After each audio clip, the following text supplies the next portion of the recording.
Hello and welcome to the Cinema Savvy Movie Podcast, the channel for film reviews, discussions and everything in between. I'm Chris Garner, joined once again with my co-host George Aldridge, and today this is sort of a spin-off episode really of the Cinema Savvy Movie Podcast. Purely for the fact because there was this much news this week, we've decided to give it its own video, its own segment, all the news that's come out of D23 as well as the stuff like just the regular news that's been out this week. And our top 10 comic book movies list was just purely too long in itself, so we decided to, separate them out. So on our show today, basically we're going to be running down all the news that's come out of D23, like all the Marvel stuff, the Disney stuff, as well as all the Star Wars news. Before we get into that, we'll go through all the normal news this week, and then we'll let you know when we're going into D23. Before we get into that though, just sort of, I want to give a shout out to a few people who gave us a shout out. So this week we got a few more Twitter followers and stuff, very much down to two sort of people here on Twitter. First off, InSession Film. I'll put a link down to their YouTube channel, but they're a fantastic channel who also do movie reviews and a bunch of other stuff. So they tagged us in a tweet, and then the Filmies app also gave us a shout out, and from that we sort of, we got a few other followers, like not loads, we got about, I think it was like 4 or 6 new people, but it's good to see that our channel's grown a bit, and that's all purely down to those two people for giving us that shout out, so just a big thank you to them. I'll post a link to their Twitter and their YouTube channels and stuff below in the information box. So just thanks for that. But yeah, let's jump into our news because we've got a whole bunch of it. So we'll kick off with the normal news this week. Our first bit of news is that Wolverine 3 now has Patrick Stewart in the cast. I found out about this literally just before we hit record, and I think this is fantastic news. We know that this is Hugh Jackman's final outing as Wolverine, unless they're bringing back for cameos and stuff like that, which I expect they will. But I can expect that this will be a sort of farewell scene to him. In the first X-Men film, Patrick Stewart was the one who took him in and told him how to use his powers and control himself like that, and that was referenced again in Days of Future Past. So I don't know if he'll be like a major cast member in it, if he'll just crop up in a few scenes, but I think it's nice that they're still keeping Patrick Stewart and that involved in the X-Men franchise. Yeah, it's one of them where it was kind of rumoured a few weeks ago, which I thought was cool, and then it's been confirmed the past few days, and I'm kind of thinking that we know it's Hugh Jackman's last film, but for all we know, this could be Patrick Stewart's last film too, because it seems like they're done with the sort of future lifestyle, so I'm wondering if they're going to keep sticking in the past now. I don't know, but it's going to be interesting seeing how the film turns out. And I mean, he came back with Ian McKellen, didn't he, for the after-credits scene of the Wolverine, and that was to tie it into Days of Future Past. So, but if this is the last one for Wolverine, then I think it'll be a nice little fitting conclusion to that character, I think, depending on what they do with him. Our next bit of news is that Jurassic World 2 has got its release date, and it's coming out 2 weeks early in the UK, so I think we get it June 7th, 2018, I believe is the current release date for it. So that I'm sure will piss off a lot of fans of this movie in the US, because it seems that when the UK ever gets a film before the US, they're all up in arms. But we just have to get used to it being in the UK, don't we? Yeah, it's one of them where, the World Cup's happening mid-June 2018. It doesn't matter if it's 2 weeks early, because very few people would probably go to cinema, because when the World Cup's on, our country is just absolutely mental for it compared to 90% of the other ones, especially cinema-wise. I mean, last year I think I went food shopping on one of the England games because it was so crap and I couldn't be arsed, and it was just completely dead, and it was great. And it's like that for a lot of games. Say a big team's playing, everyone will stay in, and you can't risk 3 hours as well. Oh yeah, and regardless of 2 weeks ahead in one country, we saw how well the first one did, so this isn't going to take away from it or anything like that. If anything, it'll be interesting to see, just purely based on the UK, how much it makes from this country alone. But yeah, it'll be nice that we actually get a film early for a change. I think the only time that usually happens is the sort of Avengers movies and a couple of Marvel ones around sort of April time. I think we get those early as well, so it's pretty cool that we'll get it a little bit earlier. Next bit of news is that Zach Galifianakis, I think that's how you pronounce it. He's in The Hangover. He will be voicing the character of the Joker in the Lego Batman spin-off movie that's coming out 2017. Um, I've only seen the first Hangover movie, and this was literally when it came out. I haven't gone back and rewatched it. Haven't seen any of the sequels, so I'm not too familiar with his voice. So I can't, in my head, like picture him ever voicing the Joker. But I'm sure he's going to put on some kind of different voice for it. So our voice cast at the minute is currently at like Will Arnett playing Batman again. We've got what's the name of the guy playing Robin? Michael Cera, I believe is Michael Cera's playing Robin, and now Zach Galifianakis is playing the Joker. I think you've seen a couple of the Hangover movies, haven't you? So maybe you have a better sense of what he sounds like. It's an odd one. Like in the first Hangover, he was very, very, very funny. Then the second and third ones are both shit. He's all right, and I think now he's a tough one with his voice because obviously with voice acting they can do anything. So it's one of them where I could kind of see him in this Joker-esque role, but it depends how tame they're gonna make it. Because it seems like it'd be a very not child-friendly, but I don't think it could be very adult. And obviously when it's Lego, it's going to be completely different. So I wonder how it will do though. But it's just one of them where it's just quite a bizarre thinking that there's going to be like a Lego Joker. Well, I mean, we've had the Lego Batman games come out. I think Lego Batman 1 was still at the time when the Lego games didn't have dialogue. It was just the music from the film. But I think Lego Batman 2 may have in fact been the first Lego game that brought in like the whole voice casting.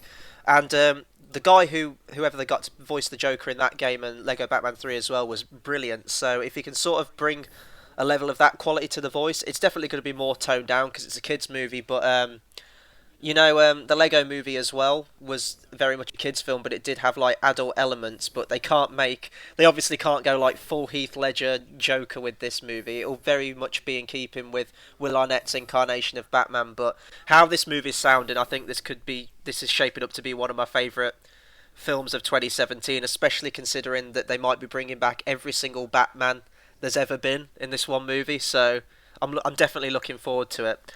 And then another bit of news is that Zac Efron has been cast in Baywatch, which is going to be rated R, which I've never watched Baywatch. I'm familiar with the song. I'm obviously familiar with David Hasselhoff, Pamela Anderson, stuff like that, but I don't see how this is going to be an R rated. I'm assuming it's going to be like the language, or I don't know if there's going to be any violence in it, stuff like that. It just seems really bizarre. Yeah, it's going to be weird because it's got The Rock in it, which I could kind of feel being cool. Then Zac Efron was good in Neighbours last year, and then he's kind of like, okay, he can do rated R, he can be funny, but Baywatch is like the most non-rated R thing I've heard. So it's just whether it's going to be like completely different to what we've seen before. I don't know, but it kind of makes it a bit more interesting than the standard boring running into the ocean stuff. So I reckon it'll probably be an out-and-out comedy, and I think him and The Rock are going to be hilarious together. And if The Rock signed up for it, this series is going to have clout because he's just like an absolute superstar at the minute in like terms of whatever he gets cast in. So even if the film's bad, I'm sure that The Rock will be the best thing in that movie. But it's a weird one. Like it probably won't be a movie I rush out and watch unless it gets good reviews, or in case we eventually do need to watch it for the channel or something like that. But it's just strange to me that it's been rated R, but we'll see how it turns out when the trailer comes out. And then our one and only trailer this week, which will sort of round up our segment of the normal news before we go into D23, is of course Tarantino's 8th film, The Hateful Eight, gets its first trailer. I've sort of got mixed feelings on this trailer actually. Obviously I'm a huge Tarantino fan. I own every single one of his films. And the fact that this was like a straight up western when like the cast was originally announced, you've got Kurt Russell, who's one of my favourite actors. Tim Roth's coming back for it, like going back to sort of Reservoir Dog days. So I was really excited on the concept, and I'm sure regardless of what I think of this trailer, it's going to turn out to be an absolutely fantastic film. But I saw the trailer and it didn't really get me all that excited as I expected to from it. Cinematically, it looks absolutely gorgeous, like the sweeping shots, like the snowscapes and stuff like that. And I'm sure, obviously, like the cast is fantastic, but to me, the jokes just weren't hitting. It seemed very sort of Tarantino usually brings a sort of quirk to his films, but this just seemed like really bad comedy. Like we were meant to laugh, and it just wasn't happening. I like the idea of the story, and I'm sure that we'll get another trailer out close to the time, which will probably capture the essence of the film a bit better. But as it stands, it just didn't. It really didn't do anything for me, and I'm not quite sure why. Because it's Tarantino, it's a western, and it's his usual style. I think what it is as well is that although I love the fact it's going to be a western, his last film was Django Unchained, and it does visually it does seem very similar to that. You know, it'll be the similar sort of time period, I guess, and just everything like it. And you see the cast members in it, and it's just begging to have Christoph Waltz back in the cast, but obviously he's not involved in it anymore. I think originally he was going to be part of the main cast. Whether he was off the project, like when the script got leaked, maybe it was something to do with his agent or something, I'm not sure. Or, as you said, it could be the fact that he may have been film inspector at the time and, you know, schedules didn't marry up. But as the trailer stands, bit let down by it, but I'm sure it's going to turn out to be a great film regardless. Yeah, and I think it felt more like a teaser, although it's about 2.5 minutes long.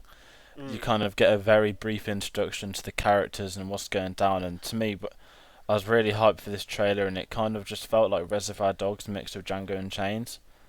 And Yeah. it's going to be one that I think it will be good, but it's not what I thought, which I suppose might be a good thing in itself, because Django Unchained, although it was a Tarantino film, it felt like a kind of Tarantino film with lots of money pumping into it, like very much like a sort of actiony film, rather than the standard Kill Bills or your not Django's, or your Pulp Fiction. So be one of them where I'm still interested in it, but I just want to see how the final product is and what the next trailer will be, because I don't think that they'd want to give too much away, but they've got to sell the film.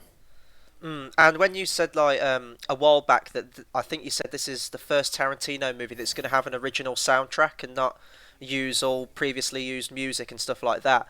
So when you said that, I think I was going into this with the attitude that he was going to start taking himself a bit more seriously now, maybe sort of harken back to his earlier days with Reservoir Dogs, Pulp Fiction, Jackie Brown, stuff like that. I think his first two films are definitely his strongest ones. And then he's sort of made Kill Bill, and then ever since then, it always seems to me like he's trying to recreate Kill Bill every time, just in a different setting.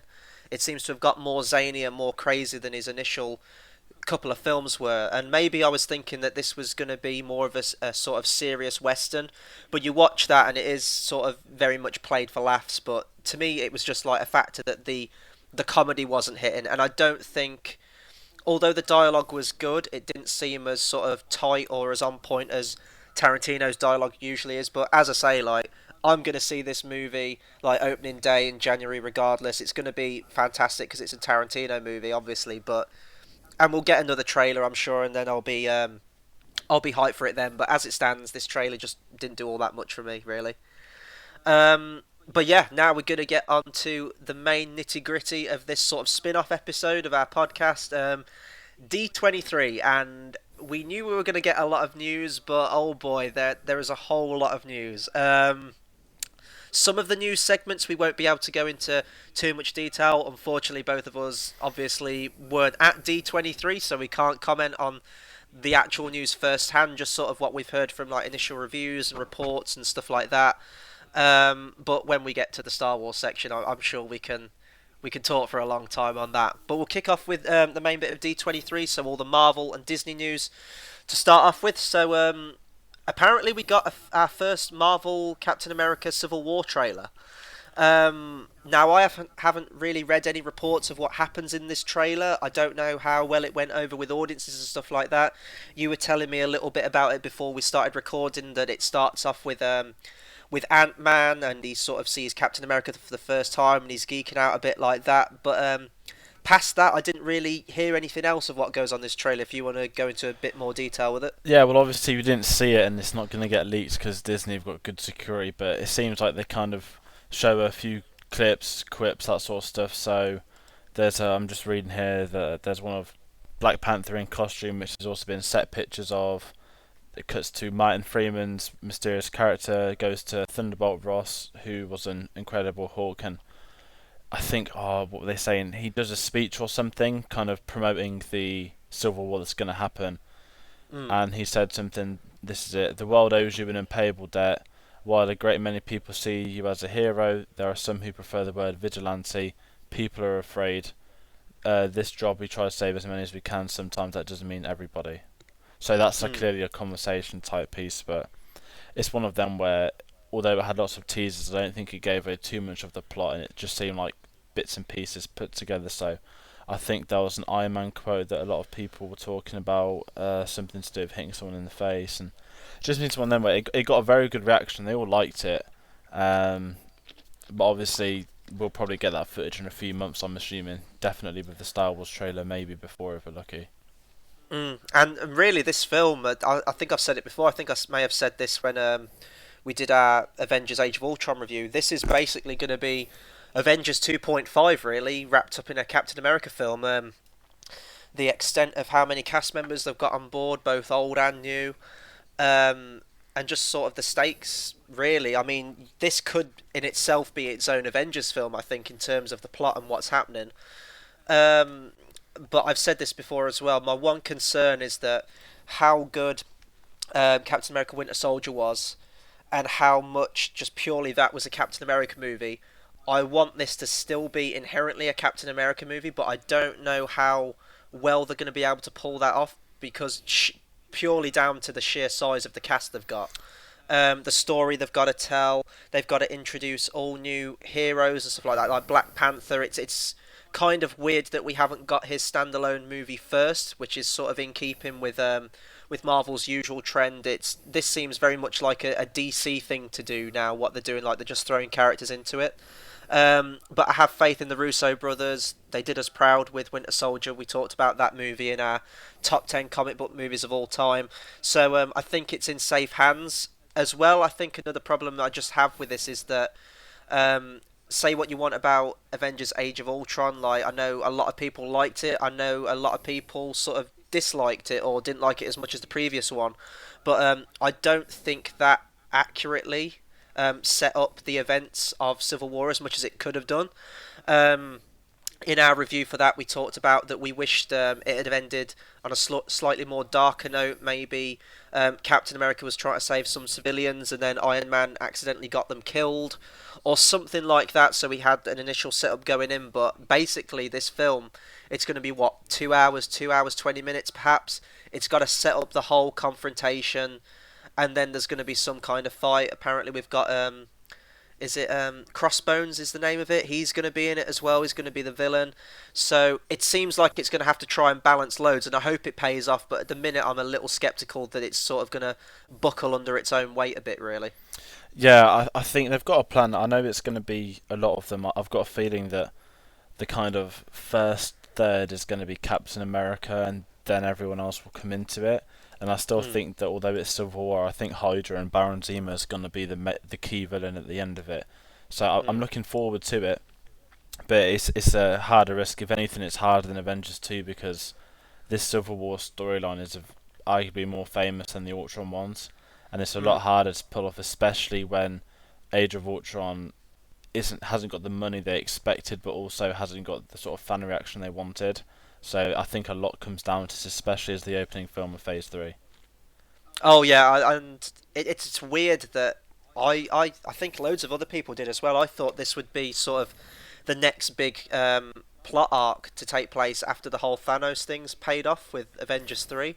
It's kind of weird that we're getting it all rolled into a Captain America movie, but Marvel clearly have a plan. They know what they're doing up to this point. They surprised us. They surprised us before with like Guardians of the Galaxy, Ant-Man, and stuff like that. So I'm going to remain hopeful. And the fact that now Captain America is my favourite member of the Avengers, purely down to Winter Soldier being that good, I'm hopeful for it, and I just hope that it is a truly great movie as well as a good standalone Captain America film as well.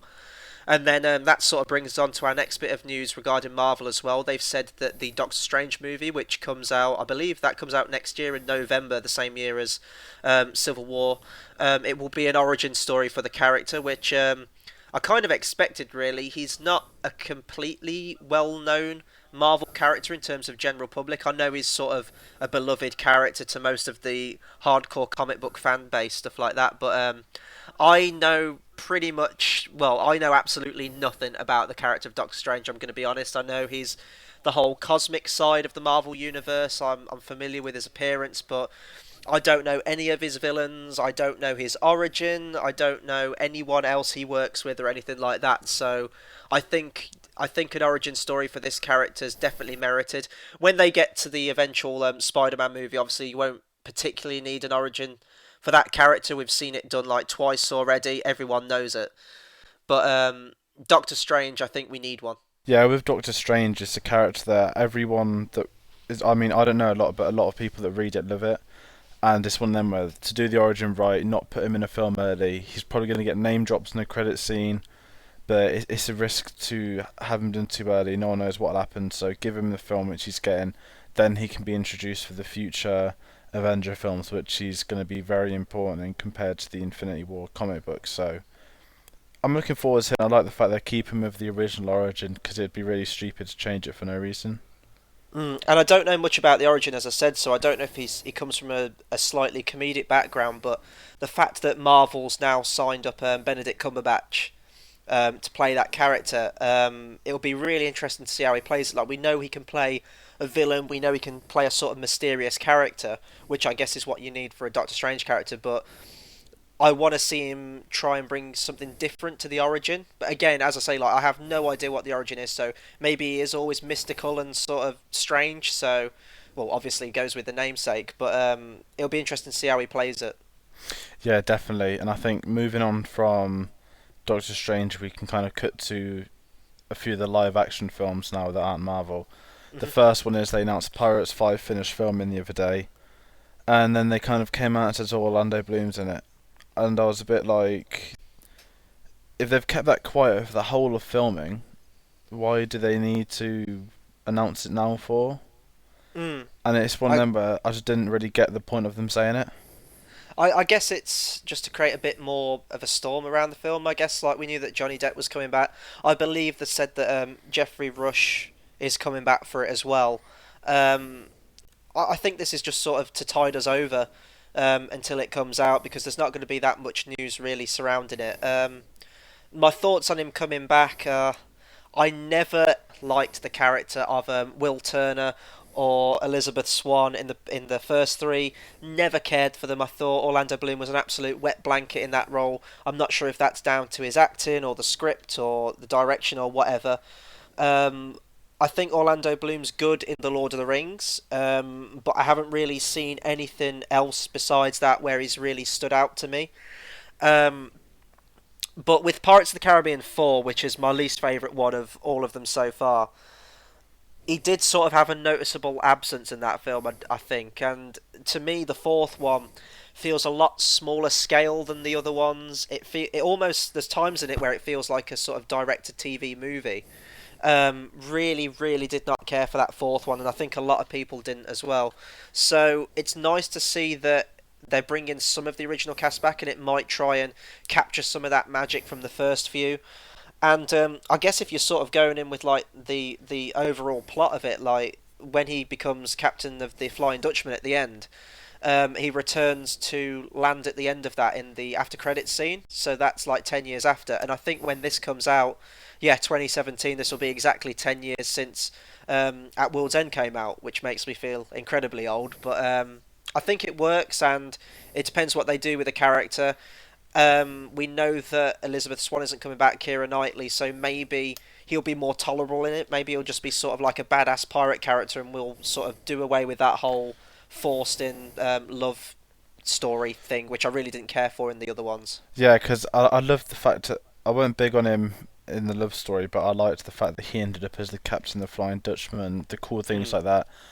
Unfortunately, he won't be looking as cool as the previous Dutchman team. I'm assuming they're going to be all men now, unless there's something disfigured with them, but I doubt they will. But it's one of them where, this probably is the last chance for Pirates of the Caribbean. I think this one will make money, but I don't think it's going to hit the numbers other ones have done. And it's one of them where I just think it's a risk to do it again, and kind of Johnny Depp out in stage in the Captain Jack outfit. and I just don't think people care anymore. They've seen it loads before. But it's one of them. I hope it's good because I like the first two. I'm not keen on 3 or 4 at all. Mm. But it's just get the action right, take it to the roots about taking the piss, and try and have like a good time. But it's got the potential to go wrong. The whole thing. And I completely agree with that point. Like, I've spoken to a lot of my mates who were like big into the Pirates of the Caribbean franchise. It's just not a franchise they really care about anymore, and I think that was really three wrapped up the whole film. I thought three ended perfectly. The entire action scene at the end in the Maelstrom was an absolute blast to watch on the big screen, and the ending was a really nice ending. I thought it sort of like tied it back into the first one, and it came full circle. Um, the fourth one very much seemed like it was just sort of beating a dead horse. And I don't know if this one is just going to be too little, too late. Really, it was delayed. It's been pushed back. It's coming out so many years since the other one. I think On Stranger Tides came out in 2011. I want to say so. It's been it's been 6 years, and that's a long time between sequels.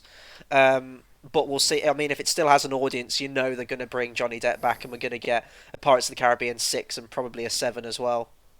Yeah, maybe, but you know, in all honesty, with the previous Pirates films, there was kind of not really a Star Wars. Like, okay, there's the prequels from episode when the first Pirates came out, but there's no Star Wars between the other three. There was almost no Avengers as a worldwide hit between the previous four. So it's one of them where, although Disney's got their juggernaut franchises, I think the kids have all moved on and they're all going to be back into their films. And I don't know if Pirates is going to be the hit it once was, but hopefully it's good, because when they're good when the first one was great, it was great. But when they're bad with them. And this sort of links me into the next bit of news as well.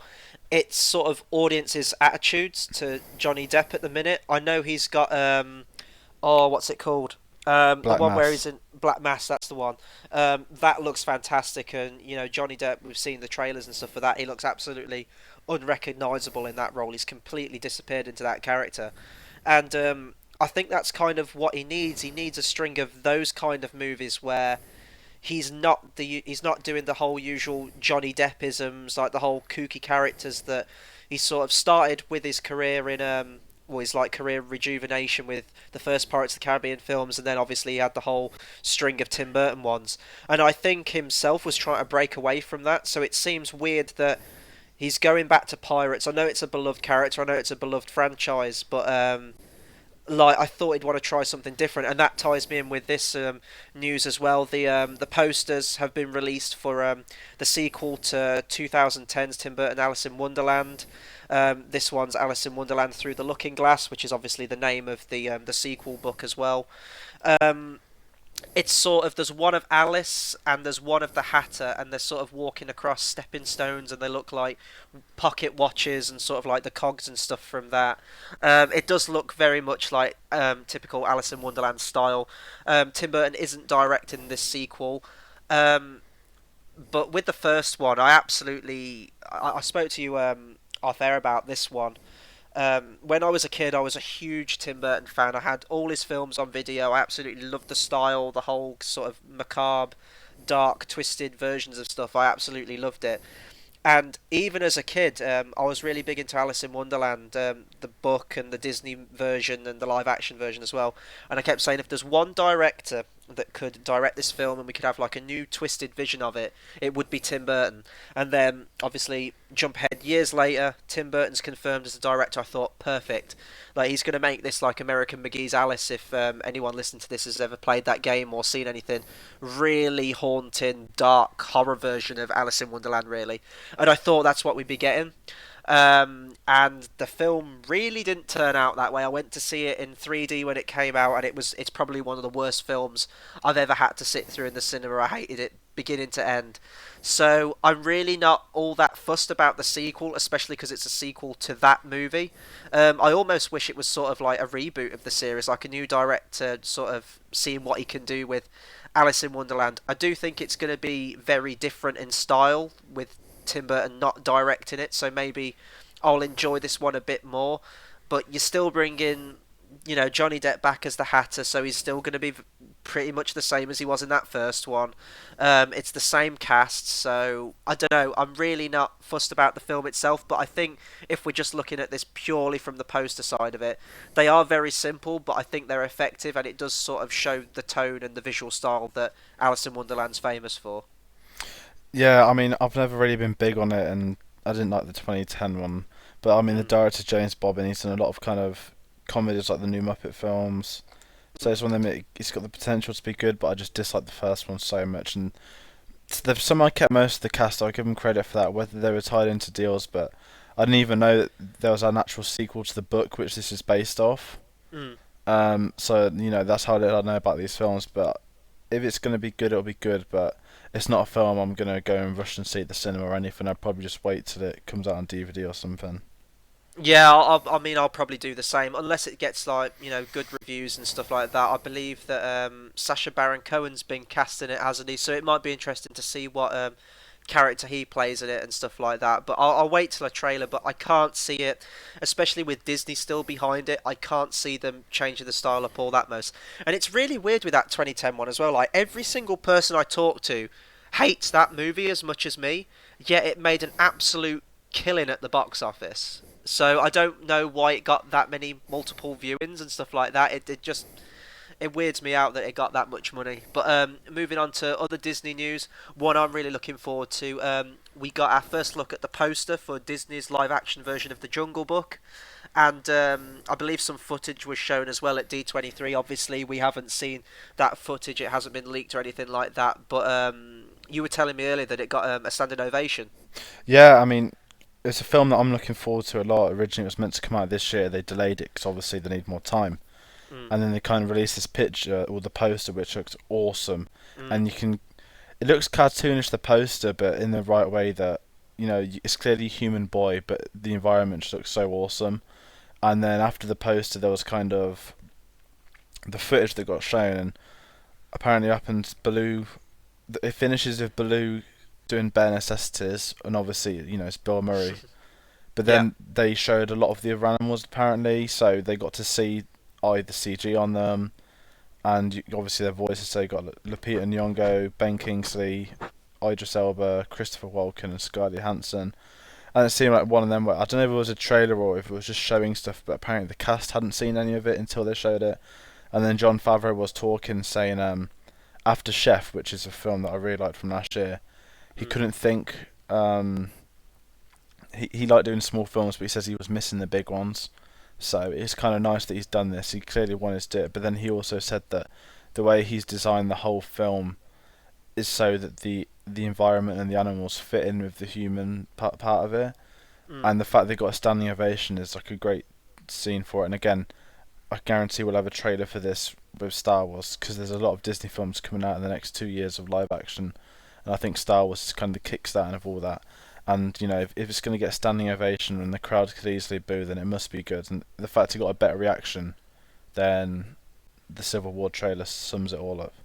Mm. And with Jungle Book, I believe that when we did our top 10 animated films of all time, I think Jungle Book was I want to say it was your number two or Yeah, number it three, was. or It so, was it was really second. high up on the list. Yeah. So, and I've said this to death on the channels and stuff where we do the news that I really dislike the whole idea of these live action versions of these Disney films. I think it takes away a little bit from the magic of the originals.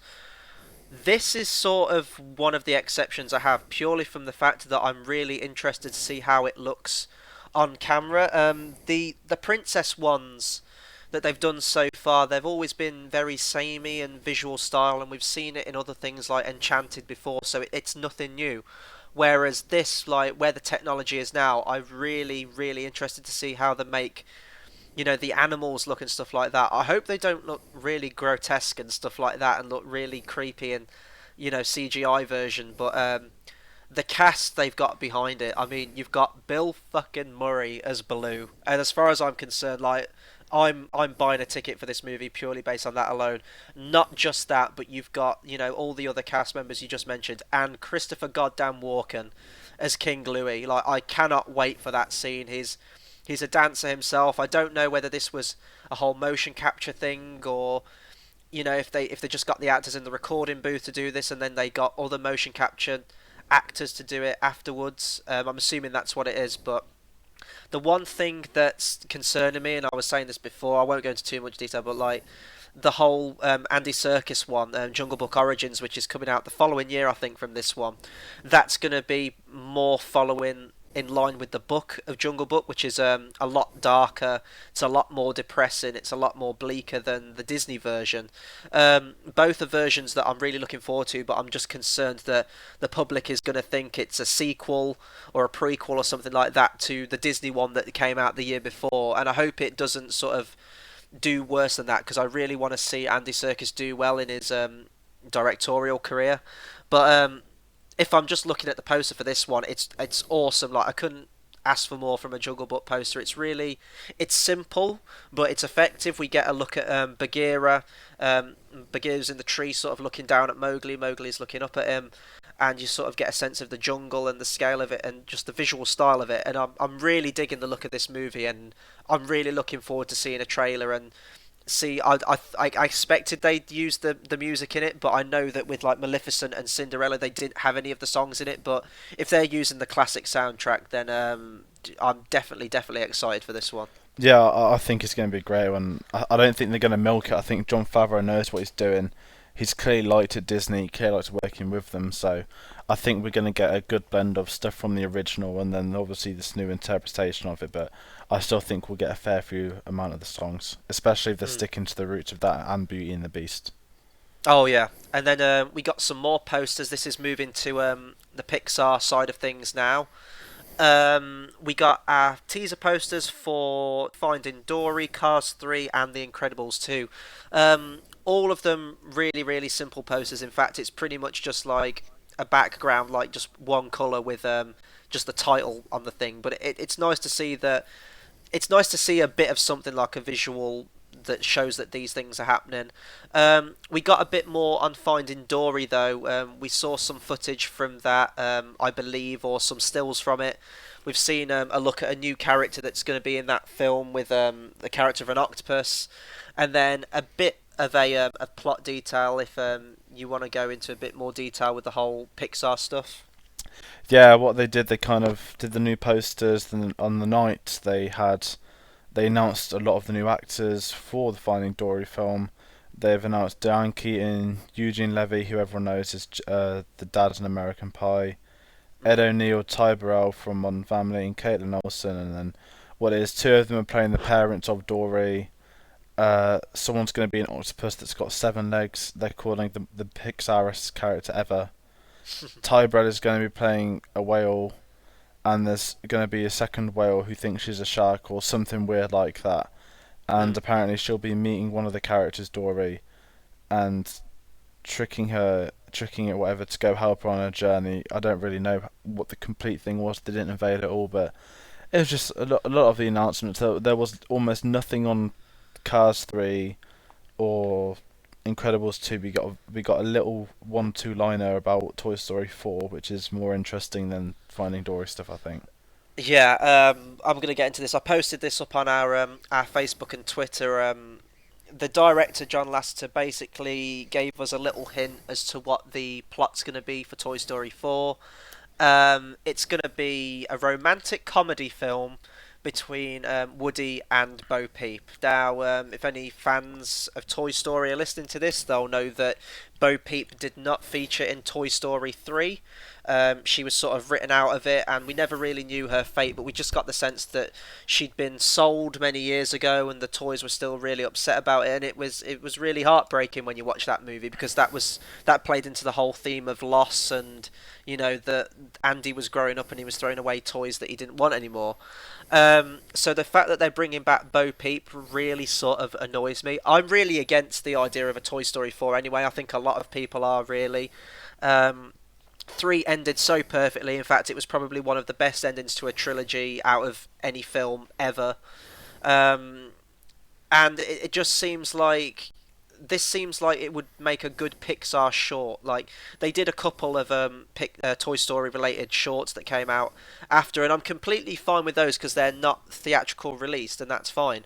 But the fact that they're doing a Toy Story 4 that's coming out in June 16th, 2017, it's just an idea I'm really against, and just based on the plot, it doesn't seem like it's got any of the heart to it, or any of the tying it into Andy, or tying it into kids playing with toys or anything like that.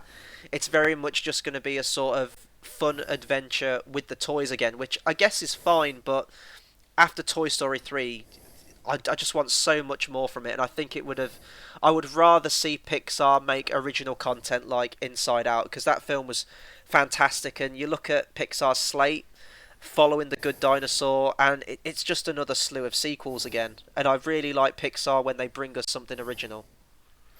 Yeah, and that's the shame with it all, because with Inside Out this year, amazing. Good Dinosaur looks incredible. Then it's kind of sequel. Okay, they might be good, but I'd rather they do something else. Like, has anyone asked for Cars 3? No.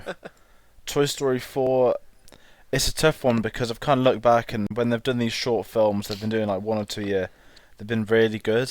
So if they've got a plan for it, then I'm all up for it. But it's very risky. But then I think the fact he said, "Oh, it's going to be like a romance of Bo Peep," I think people are reading into it way too much. I think that might be a general gist of it. I don't think the whole film's going to revolve around Bo Peep. Almost the sense that, it's kind of a romance between Jesse and Woody in the second one. I don't think there's enough there yet, and it was almost one line given away. He might have had 3 paragraphs about the film for all we know. Yeah, maybe, and I probably will go and see it, but I'm just going to be one of those grumpy people in the cinema just saying like they should have ended it at 3. I just hope it doesn't turn into another Indiana Jones Kingdom of the Crystal Skull, where the third one ends so perfectly and conclusively, and then the fourth one just sort of drags it out just based on the name of Toy Story alone. Um, and then there was a couple other little Disney bits. This is from Disney Animation Studios. I believe that we got a better look at Zootopia, which is the new Disney animated classic that's coming out following Big Hero 6. I haven't seen much about this apart from the teaser trailer that came out a while back, so I'm not sure what audiences think of it. And then there is a new Disney classic confirmed, which is going to star the voice talent of The Rock. I think that's called Mona or Moana or something like that. I really haven't heard anything about it in terms of plot or anything like that, but I think they've just sort of confirmed it on their schedule of upcoming projects. They brought The Rock out, and I think he spoke in bits. It's called Mona, and I think it's something to do with an island off Hawaii. So obviously, with The Rock's the famous Ansu clan, which is the Samoans, I think his quote was something goes, "This is my heritage. I'm proudly half Samoan and half black." Then he kind of went in to say that apparently Mona, who's clearly the girl, and The Rock's playing a guy called Maui. They're apparently battling monsters of the deep and exploring an underworld where the ocean is the ceiling above them. There they encounter the ancient ones, but they cross past a vengeful island spirit made of molten lava. So to me, listening to that synopsis, it kind of sounds like a Pixar film. Yeah, no, I was just about to say that, and when you said like the whole Hawaii thing, it just took me straight back to that lava short from the beginning of Inside Out. So I don't know if they have some kind of interaction with Pixar in terms of the animation and stuff like that, but that's the first time I've heard that premise, and to me that sounds brilliant. That seems completely Disney to me, but I get what you're saying, that it could very easily be a Pixar movie. Yeah, and I think The Rock kind of jokes saying it's a musical as well, so it's going to be mental to hear him singing. Well, with Disney, I hope it is a musical. I haven't seen Big Hero 6 yet, that strikes me as a film that wouldn't have any music in there. But obviously, they've seen Frozen and they want to go for something like that again. Hopefully, get the Oscar for the best original song. But no, and I mean it's surreal to me that we've finally got The Rock voicing a character in a Disney movie. But no, I mean, premise alone, I haven't seen any stills from it, so I haven't seen what any of the characters look like. I don't know if they brought any information out like that, or if it was just sort of a plot idea and that The Rock's going to be on board. But yeah, that definitely sounds like an interesting way that Disney can go and bring us a new original film. Yeah, definitely. And now This is the big one. That's basically it for all the Disney, Marvel stuff, for Pixar, everything like that. Now we're going to be moving into the big leagues here. We're going to be talking about all the Star Wars news that's came out at D23. There's quite a bit of it. We didn't get any like trailers or footage or anything like that. It was mostly just pictures and news, but still a lot to go on, still a lot to speculate about for The Force Awakens, Rogue One, and really all their other stuff that's coming out. So we'll kick off with news that I didn't hear about actually from the sort of onslaught of Star Wars news that we got. It's that the Boba Fett spin-off anthology film has now been pushed back to 2020 at the least. I did kind of expect that it was getting pushed back though, because the date they initially set for it, and then a few like months after that, they said that they were making a Han Solo spin-off movie, like a young Han Solo movie, and they gave it sort of the same year and same date. So I thought, does that mean that Boba Fett's also going to be in this young Han Solo one? But they've basically said now that they've pushed it back to at least 2020. Yeah, I think Kathleen Kennedy was talking, and they didn't bring up Josh Trank, but everyone knew when Josh Trank was doing it, he was doing a Boba Fett film. And they kind of said our plans are that this will come after Episode 9, which is 2020 onwards. And so that clearly indicates that Lawrence Kasdan had ideas for a Han Solo film in the future, but that must have been pulled back now once or twice. A few years forwards, but it's quite cool because I'd much rather Han Solo had his own thing than rather rely on Boba Fett, and also now Boba Fett can have his own thing instead of needing Han Solo. So I'm quite excited for it, but then again, this might mean it comes out in 2030, 2040, we don't know. But it's going to be one of them. I hope they don't leave it that long. They won't, but it's going to be one of them where I think they'll get a decent director on board now and carry it on and finish it, because there's a lot of potential with that character. But the fact that this has been pushed back, regardless of the reasons, maybe it was the fact that obviously like Josh Trank was like fired off the project. I just hope that means that the Han Solo movie that's coming out hasn't been made out of necessity just to fill a release date for that year. I hope there's still like a good plot behind it and everything like that, and I expect there will be, because I can't see that Disney's gonna shortchange Star Wars fans on movies or like rush one out just to try and get it made. They're not going to be like Fox in that instance. I think they're going to take as much care with that as they would for a Boba Fett one. So if they need that extra time to get it ready, get it prepared, everything like that, that's fine with me. Then we sort of start moving on to the main nitty gritty of the news now. We got our first cast photo of Rogue One, which I'm going to bring up now so I can get a better look at it. They gave a sort of rundown of all the cast in it. We sort of knew who was going to be in it before, but wow. Like, you see them all in costume, and visually, like, there's Star Wars elements in there. Like at the back, there's sort of a lot of engines and sort of like starship jet turbine kind of looking things. So it still very much looks like Star Wars. But when you look at these characters, I would not immediately jump to Star Wars as in terms of their appearance for this. They almost look like samurais. Like, it looks like a band of sort of samurais, like the film Seven Samurai or anything like that. It looks really interesting, and I think that a lot of people might not be too keen on the whole idea for spin-offs. They might be running the Star Wars name into the ground, stuff like that. But when you see this, you go, okay, they've got a good idea here. And in terms of how the characters look and everything like that, I think this is shaping up to be a really, really interesting story. Yeah, and looking at the picture, it kind of looks like they're at Yavin 4. Like, I know this is obviously straight before Episode 4, but seeing the plans are kind of the fact that it's on a set and it's a cast photo rather than them in a studio, which would have been cool. But I like the fact they've got their own film stuff, so you get a better look at the characters, what they're going to be like. Obviously, they've got central character in the middle. I've completely forgotten her name, which is bad. The one from Theory. Felicity Jones. Yeah, that's the one. Yep. She's kind of posing. On the far right, I don't know the actor's name. He's in Ip Man, which is one of the better martial art films I've ever seen before. And then it kind of confirms a few other casting. So Riz Ahmed, you can see on the bottom left. There's the Spanish bloke on the top left that no one knew. Is it Diego Luna, something like that? And they announced Mads Mikkelsen as well. That came out of nowhere. I've got no idea who or what he'll be playing in it. And there's a bloke on the top right. I just don't know the actor for it. Like, you can't see the picture well enough.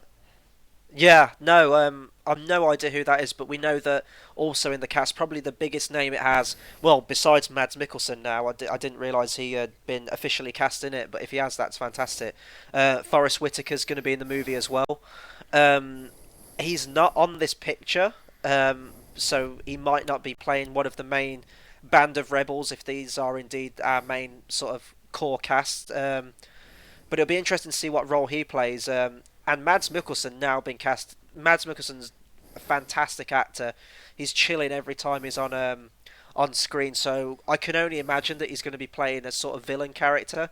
It's very difficult to make him play a sort of nice guy. I know he's done it before in like the film like The Hunt and stuff like that.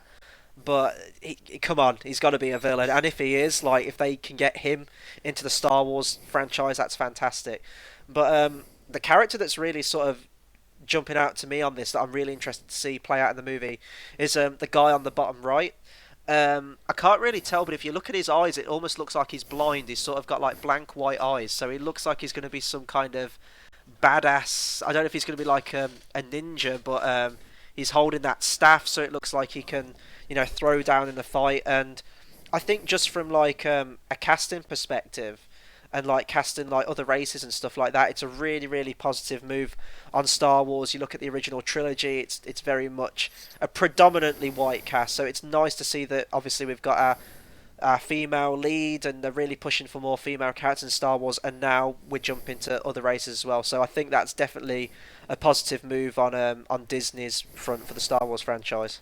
Yeah, and another minor thing is the one thing I think they've cocked up with is they've said Rogue One, a Star Wars story, and I'm there like, because where it said Star Wars anthology film. The fact it now says a Star Wars story is interesting because on the picture of it, Star Wars is in bold as it would be, and then the A in the story after that's very small and not in bold. So it's one of them. If the anthology has now been renamed to a Star Wars story, I can kind of get behind it because it kind of suits the sort of tone of the Star Wars world. But it's one of them that's just reading into something too much. But I'm looking forward to this, and I think a lot comes down to obviously Episode 7 is the most important one, but if you get your first spin-off film right, that's not a good sign for the next ones. You might have a few people that, or I want to say that everyone's going to watch Episode 7, but not everyone's going to watch a spin-off. I think it's natural that everyone will go and see it, like most people, but the kind of people in their 50s and 60s might not be interested. So a lot's coming down to Rogue One for the future of the spin-offs. I think it's very much going to be like Marvel films, though. I mean, not everyone will probably go, oh, I'll go and see Ant-Man, now I'll go and see Thor 6 or whatever, and now I'll go and see Guardians, and then Avengers. I think there probably are people that do that, like us, the comic book fans, the fans of this cinematic universe, but I think for the most part, some people may just go, oh, Avengers 2's out, I'll go and see that, and then wait till Avengers 3 comes out. I think it might be the same, but this obviously has the advantage of it jumping all about in terms of its time setting. Like this one's going to be set literally just before Episode 4, how the Rebels get a hold of the Death Star plans, whereas in Marvel's case, the story's always moving forward. So if you did miss a couple of the standalone movies, you might feel incredibly lost when you get to the team up one. But I think the best thing about Rogue One is that when we go and see that and then that finishes, we won't have all too long to wait until Episode 8 comes out. Exactly. This comes out in the December. Episode 8 obviously comes out in the following May. So it won't quite be as arduous a wait it will from the end of Force Awakens to get us to Rogue One. So there's that too. But we'll move on to our next bit of news now. Disney, this is for the US version, so Disney World has confirmed that they're going to be building a new land to their theme park, Star Wars Land. I don't know if that's the official name for it at the minute, but that's the one they're running with. They've released a couple of concept art images of it and stuff like that.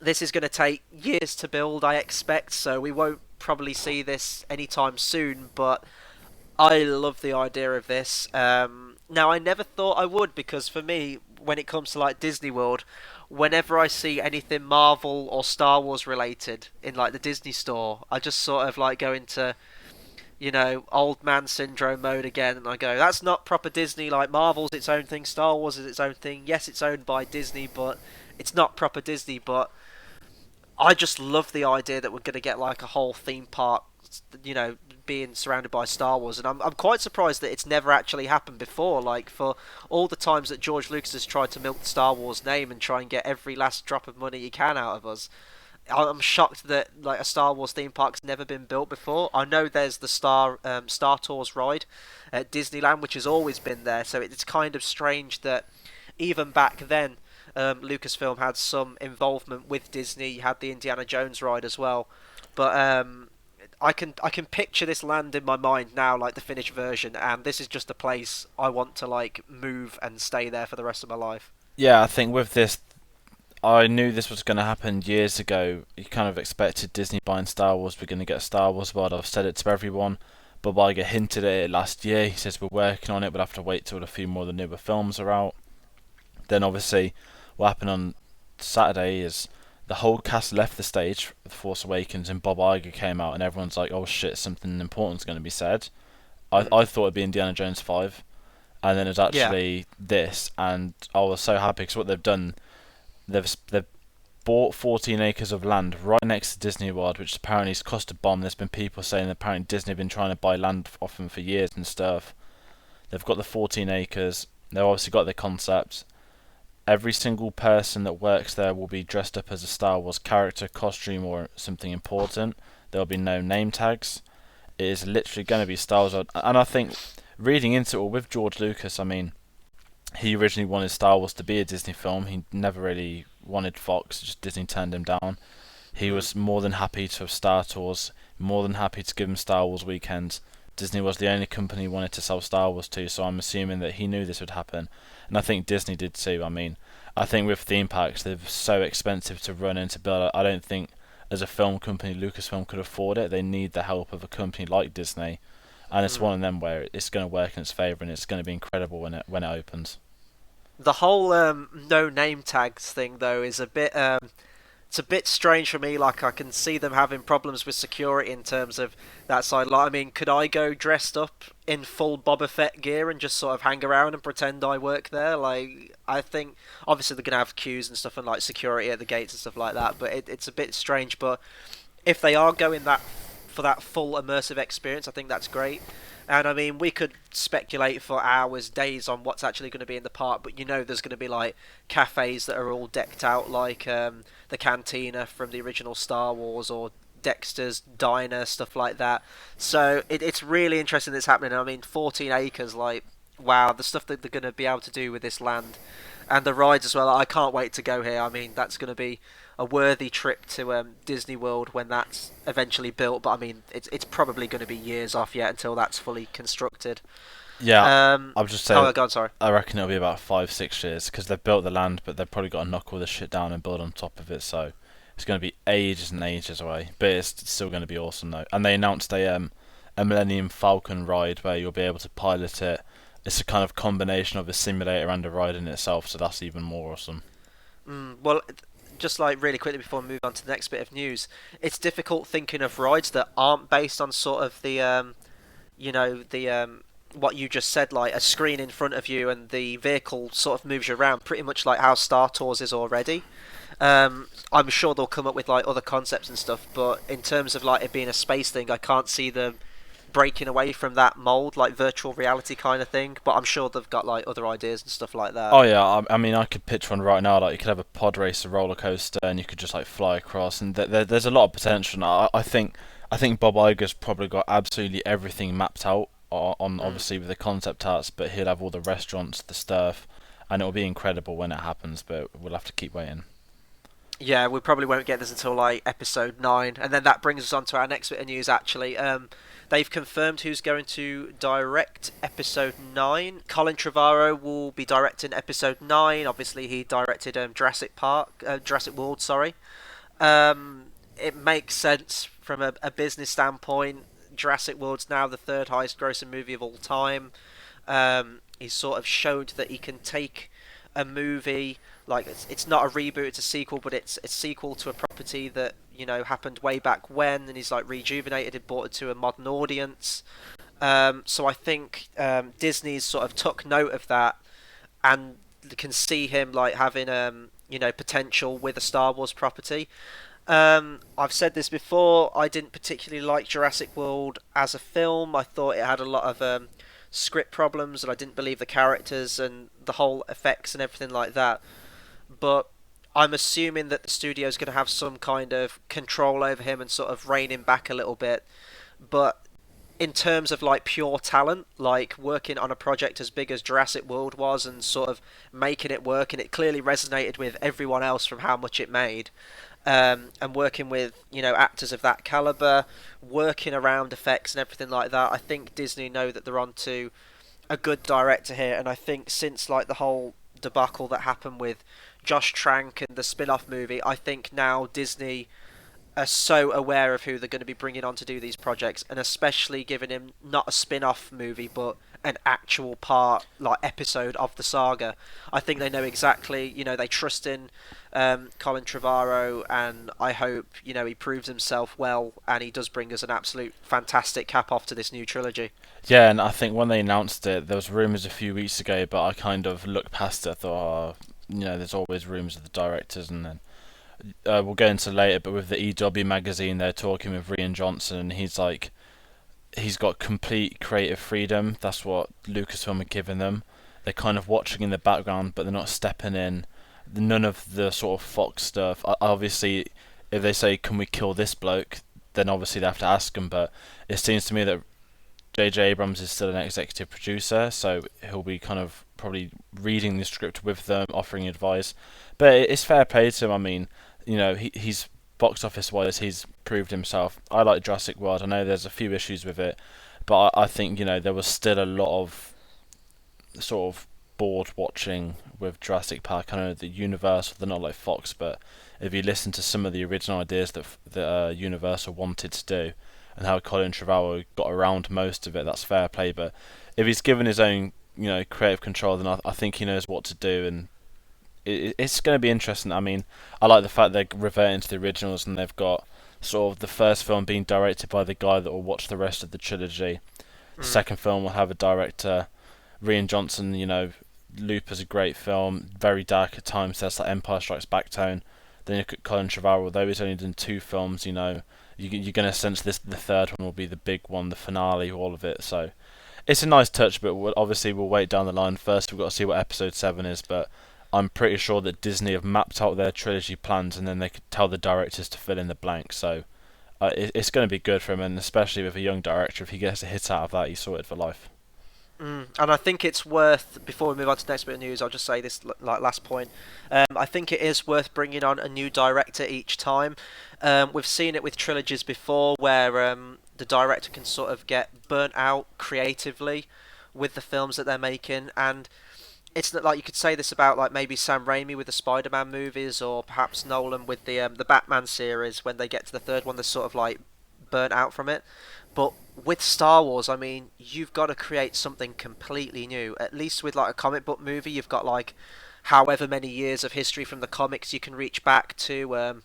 Visually, everything's there in the comics, and it's up to you if you want to change it and stuff like that. But Star Wars is completely new. You've got this entire universe. You've got to like create planets, vehicles, aliens, and like let alone carry on the story. So if one director was just sticking around for all 3 of those, and it would literally be like finish one movie, straight into production on the next one, finish that movie, and then you're right into like the next one, and it would just like, I can imagine that would be like beyond stressful. So I think it is worth bringing in a new person each time, like the original trilogy did. I am a little upset that Steven Spielberg didn't get offered the role to direct, because I think he would have been a really, really nice addition to the directing team, and I think he was rumoured for a long time to direct Return of the Jedi, which didn't quite pan out, obviously, but I think it would have been cool to have seen his shot at Star Wars. It's sort of a universe he's been very much surrounded by. George Lucas is one of his best friends, but I just hope it's in good hands with Colin Trevorrow, and we'll have to wait and see when that film eventually rolls around. But another bit of Star Wars news. We got our first look at the poster. I don't know if this is an official poster, if this is a teaser poster, or what the deal is with it, but one of the hopes, and this was actually a bit of Star Wars news which they kept very close to the chest, was the actual poster. And we were saying for a long time, like, we didn't know when the poster would actually get released. but for a long time I was really hoping that they would bring Drew Struzan back to do the artwork for the poster. For anyone who doesn't know who he is, he's done artwork for loads of major film posters in the past. He's done Blade Runner, the three Indiana Jones movies, and then for the special edition re-releases of the original Star Wars trilogy as well as the prequel trilogy. And if you could say anything positive about the prequel trilogy, it would be that the artwork on those posters is absolutely just gorgeous. And they unveiled this poster, and it was, yeah, he's done the artwork for it, and you can see his style all over it, and it feels completely in line with the ones that have come before. And it does actually sort of reveal, I guess it's a spoiler at this point, but the character of John Boyega is holding the blue lightsaber, so I guess he is going to be our new protagonist Jedi for this trilogy, which may not have been a surprise to some people, but when you actually see it in the picture, it sort of does take you back a bit and go, oh, okay, this is happening in the new movie. I've been trying to go into like all detective mode here and see if I can tell which lightsaber it is. I'm going to guess that it's Luke's one from Empire, if they are going to sort of carry on the legacy of that lightsaber, really. Obviously, that was Anakin's, and then it was passed to Luke, which he then lost at the end of Empire, and he had a new one for Return of the Jedi. If it is that lightsaber, I have no idea how we got a hold of it, considering it fell down that huge reactor shaft in Empire Strikes Back. But if it is a new lightsaber, that'll be cool too. Really, on the poster, we just get a look at Rey as well. She's sort of front and center on the poster. We get Kylo Ren in the corner, and we also get Han Solo. And there's been a lot of rumors about what's going to happen to Han Solo in this movie, but the fact he's sort of there on the poster and Mark Hamill or Carrie Fisher isn't, or even Chewbacca or the droids, we know that he's got a big role to play in this upcoming Force Awakens movie. Yeah, and I think it's kind of a sort of fan thing where everyone wants to see a bit more of Han Solo. I think they're deliberately not showing Luke, albeit a leaked picture we won't be showing or talking about. I think they're very much saving that till, i.e., the next trailer or the actual release date, which is going to be interesting to see how that pans out. But I think with the John Boyega stuff, you kind of said spoiler, but it's a bit of a shame because this kind of happened to me at a celebration this year where they had all the costumes on display and they had a lot of concept art.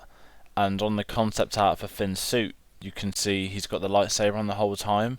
So I've known about this for a few months, but I've kept it in and out of my head because I want to forget. But the fact it's on the poster now, I'm kind of embracing it. Goes, okay, we've got our Jedi. A lot of people think Rey could be the Jedi. She very much could be. We don't know how this trilogy is going to pan out. They might have a plan for 2 Jedis in the lead trilogy for a change. But I just thought it was kind of cool. I mean, they're talking about this lack of ethnicities, lack of female protagonists in these films. Straight away on your main poster you have a black guy with a lightsaber and the woman in the middle having the lead. So I thought that's great. That will shut up a few of the haters for a little bit. But it's one of them, it's going to be interesting to see how the legacy of that lightsaber does turn out because, it starts at Anakin to Luke, what you're going to do next. Everyone thought they'd give it to Rey, but, it's gone to Finn.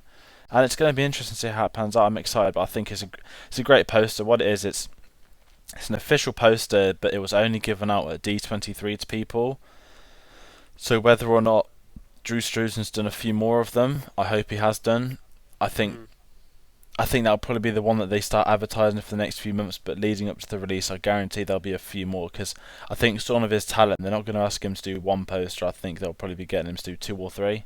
But then again, we don't know. He's a lot older than he was in the 80s. But it's a great poster, and we kind of expected it. When they said there'd be no footage, straight away I thought poster. And that's exactly what they've done. And I do hope that we do get another poster. I mean, as fantastic as this poster is, and I love the artwork and it's beautifully framed and stuff like that, it is probably the most simplistic of the Star Wars posters that Drew Struzan's drew before. So I would like to see one where we get a look at other characters. We maybe get Captain Phasma on there, or his name escapes me, but the guy who's sort of playing the Han Solo cocky pilot in this Poe one Dameron as well. Poe Dameron, that's the one. It'd be interesting to see him on the poster or, stuff like that. But if this is just the initial poster, I absolutely love it. And I think it's definitely a worthy sort of successor to those earlier posters. And then we sort of have more a bigger look at the Star Wars universe that we're going to get with Force Awakens. We Entertainment Weekly released a whole bunch of new photos. Some you could sort of consider a spoiler, I guess, but this isn't quite as bad as the one that was leaked with, Luke Skywalker, which I'm still really, really angry that, that was leaked. And unfortunately, it was on my Facebook wall, and I was just, sort of casually scrolling down, and boom, it was right there in front of me. And I'm still really annoyed about this. But when you get pictures like this that are, proper officially released, it's a bit better that way, I think.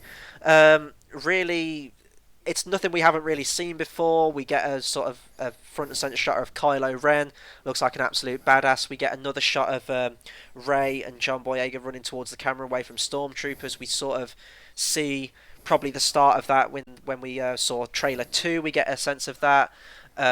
His crashed TIE fighter in the desert, we get the sense of that as well from the trailers. Really, the new stuff that I want to talk about is that C-3PO's got a red arm.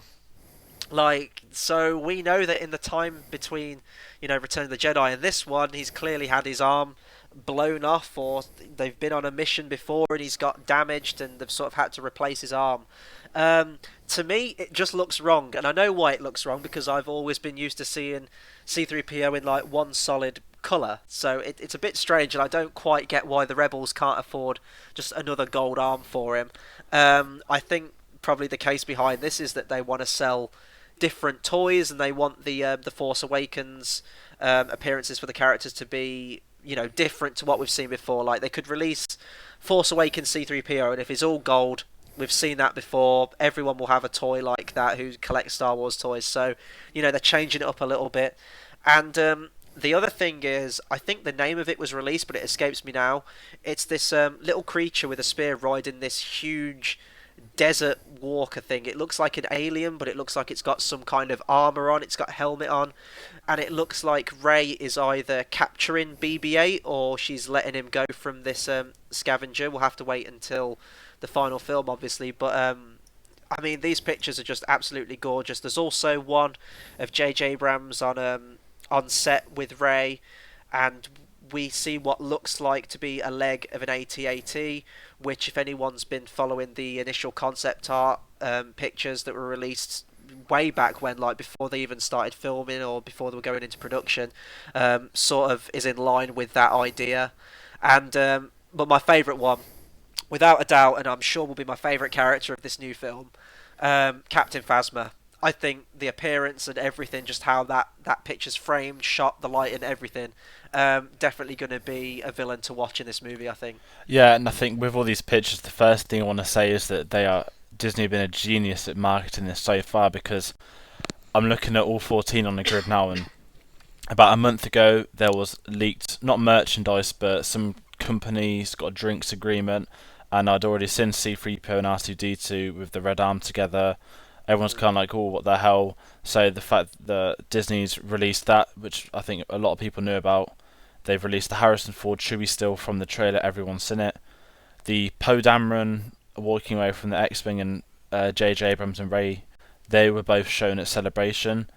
General Hux and the Crash TIE Fighter, they were both shown at Comic-Con a few weeks ago. Kylo Ren, everyone knows what they look like. Kylo Ren and Stormtroopers, we know what they look like. Captain Phasma, we know what they're like. The only almost new thing we've got is that great BB-8 in the net thing. The Star Killer base set, I think that was shown before. That looks absolutely awesome with J.J. Abrams and sorry, I forgot his name. Lawrence Kasdan, yeah.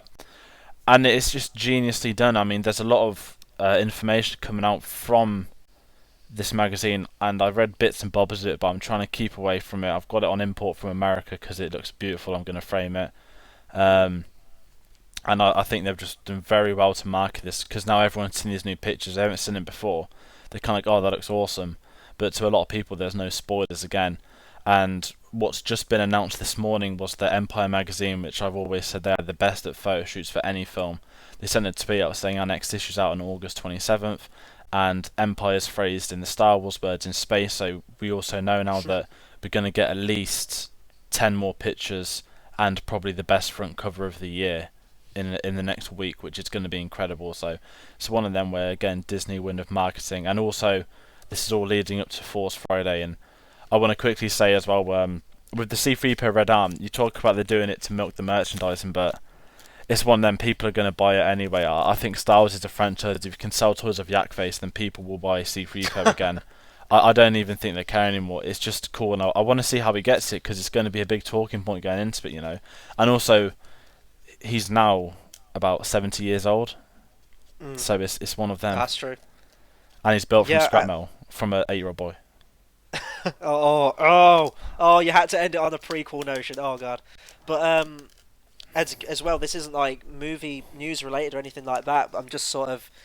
This is the thing, when we get talking about Star Wars, we can just talk for ages. But we get in Aftermath, the canon novel that's coming out, I believe in early September, I think. So I need to sort of catch up with the whole canon and where it's at the minute. But I think that Aftermath is going to be the first book in a trilogy. Like, I don't know if we're going to get Aftermath 2 in October, Aftermath 3 in November, and then we'll get the new movie in December, or how the release date's going to work with those things. But maybe we'll see how C-3PO loses that arm, perhaps in the novel or something like that. I think that Disney, obviously, they won't demand that you've read the canon novels before the film. I think everything will be perfectly explained in that movie. But I think, like Marvel does with its little comic book hints and stuff like that, I think there'll be some little nods there to maybe characters or planets, or little name drops and mentions here and there of stuff for, the hardcore fans that do follow all of this stuff. So it'll be interesting to see how obviously this all filters in with the the broader side of it, with the books and magazines and stuff like that. It definitely is an awesome time to be a Star Wars fan. Oh, definitely, and it's going to get absolutely mental from the next few weeks onwards, especially with all the blockbusters out now. And so yeah, that's basically the entire news roundup for D23, as well as just this general week in movie news. Be sure to follow us on Facebook. We're on facebook.com/cinemasavvy, where you can find all of these Star Wars images that we've talked about, and the posters and the Rogue One image. We're on Twitter at twitter.com/cinema_savvy, as well as letterbox.com/cinema_savvy. To close out as well, just another big thank you to InSession Film and the Filmies app for giving us that shout out. We really appreciate it. If you like this video, if you like our reviews, subscribe to us, rate, like, comment. Get involved with the channel, like us on Facebook and Twitter. Get involved with the community that we hopefully be building with these videos and reviews. And again, just follow InSession Film and the Filmies app. The links to those to their Twitter or YouTube pages will be in the description below. Come back next week, where we'll have our main show review. Again, we'll be doing something a bit different. We'll just be sort of a general discussion like this, but on sort of rounding up all the films that came out over the summer, if our opinions have changed on them, what we think the best film of the summer has been so far, what we was really disappointed about, just anything like that. It's just going to be a general discussion, so that'll be a lot of fun, as well as this Thursday's film club show, where we'll be talking all about The Crow. So until then, thanks for listening.